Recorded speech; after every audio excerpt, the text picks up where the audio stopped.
In this video, I'm going to show you how to pay off your credit builder card statement on Chime. Now, there are two main ways that you could do this. Number one is by enabling safer credit building, and enabling safer credit building ensures that your balance is paid on time each month.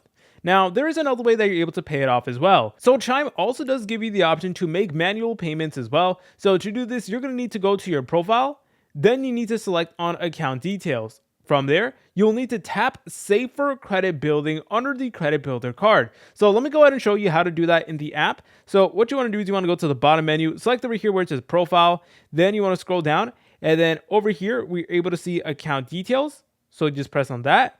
Then you guys are able to go ahead and access your settings from here. So this specific account doesn't have the Chime Builder card. So that's why the option that says settings doesn't appear. But if you do have the card, then you will see an option that says change settings, and you just want to press on that.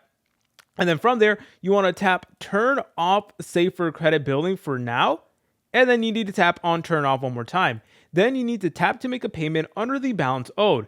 And you could pay to choose your total balance or pay another amount. So if you select pay another amount, enter the amount you want to pay in, and then after reviewing the amount and the account it is being paid from, tap pay now, and then to complete it, press on got it. And you can turn on safer credit building back on after completing your payment, which I strongly recommend you do. Don't just leave the app, make sure to turn it back on, and then they're also going to notify you by email when your statement is available. So if you guys found this video helpful, make sure to leave a like and subscribe. I'll see you in the next tutorial.